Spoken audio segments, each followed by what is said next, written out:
Episode 20, More Than Ever. The opening ceremony of the 22nd Maccabiah Games would have taken place tonight, July 10th, 2025, in Jerusalem. This edition of the Maccabiah was to see more than 10,000 Jewish athletes from 80 countries competing in more than 40 sports under the fitting slogan, More Than Ever. Indeed, the event grew to massive proportions since its humble beginnings in 1932 Tel Aviv, back when the biggest Jewish delegation came from Poland. Jewish athletes from the land of Israel were competing under the British flag, and some teams came from countries now long gone, such as Yugoslavia and Czechoslovakia. Teddy Stadium, named after longtime Jerusalem mayor Teddy Kollek, is the largest sports venue in Israel. It is home to Jerusalem's top football clubs and also the home court of Israel's national football team. Being the world's largest Jewish athletic competition and the second largest sporting event globally by number of competitors after the Olympics, Teddy Stadium is definitely the most appropriate place in Israel to host the opening ceremony of the Maccabiah. It's also symbolic to have the eternal capital of the Jewish people reaching quasi-Olympic standards.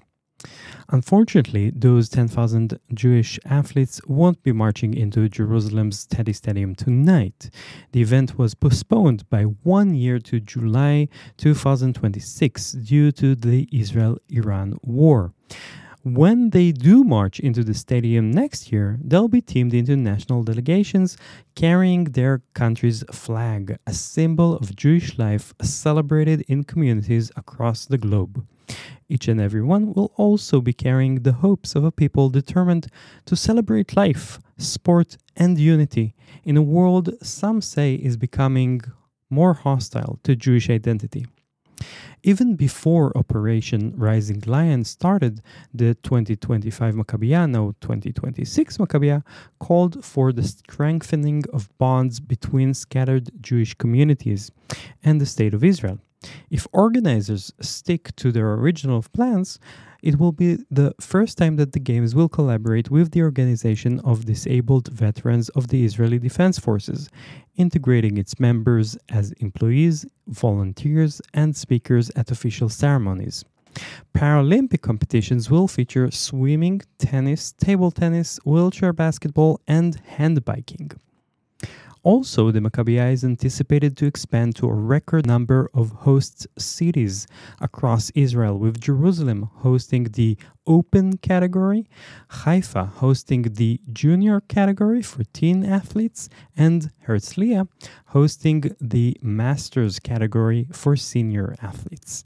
For the first time in Maccabiah history, a massive experiential complex called the Maccabiah City will be established at the Tel Aviv Expo, transforming it into a bustling sports city filled with attractions, performances, and interactive competitions for all ages.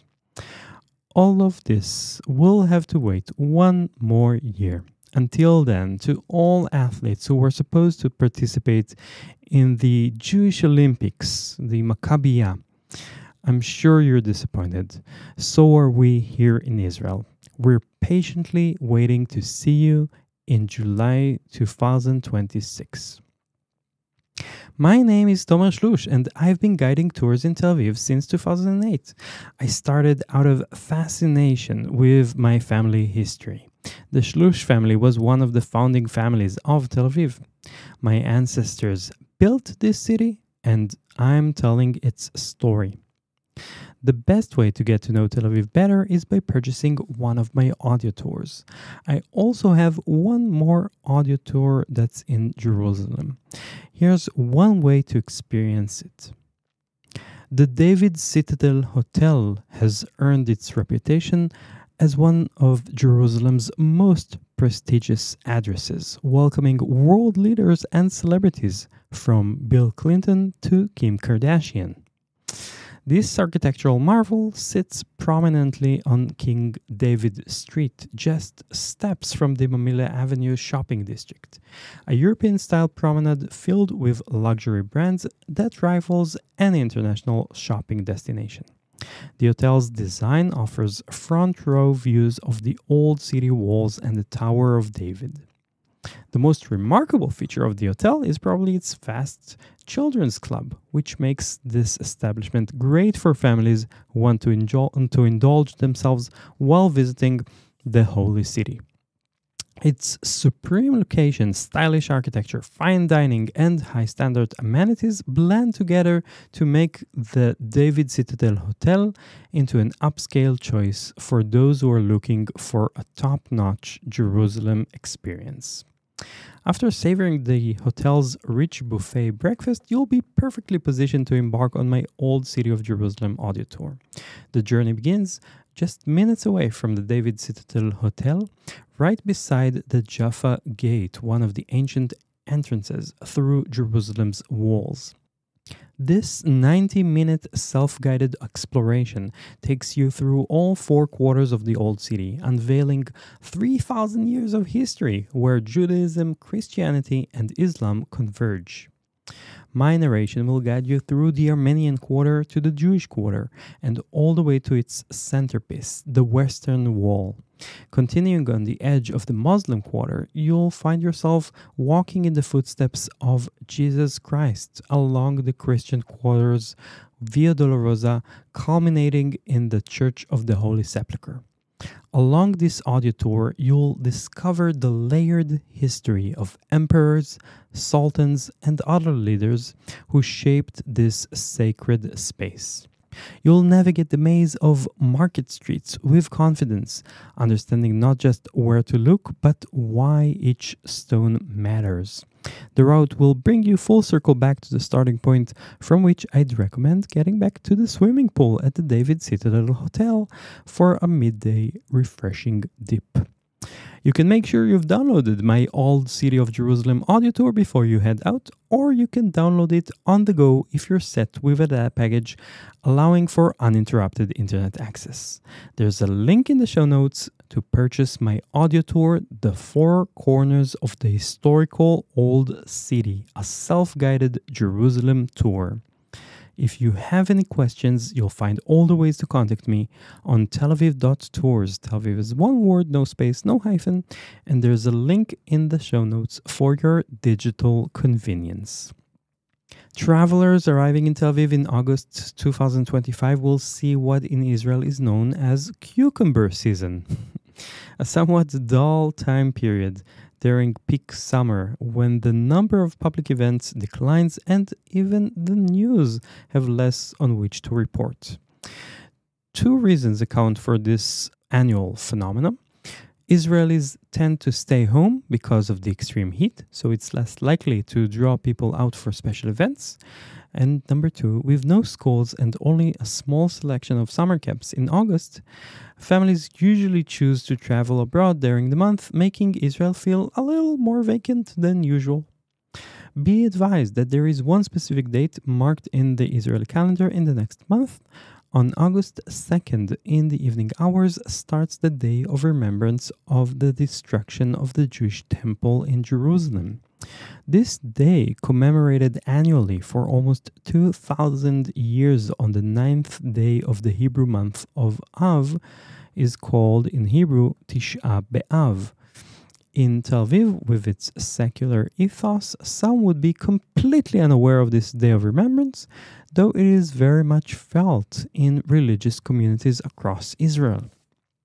Still, some places in Tel Aviv will not operate as usual, starting Saturday, August 2nd in the evening hours and throughout Sunday, August 3rd, so take note of that.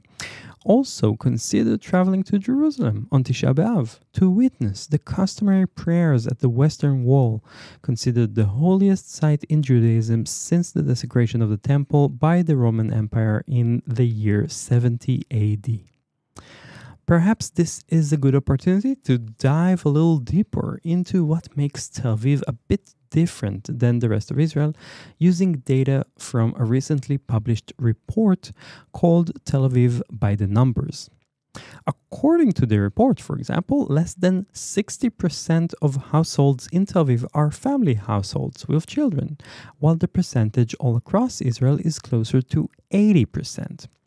This shows you that Tel Aviv is a playground for young adults still in the singles market. It's even more apparent when strolling the city streets in the evening hours when pubs and restaurants are filled with couples going on a first date, a shy grin on their faces.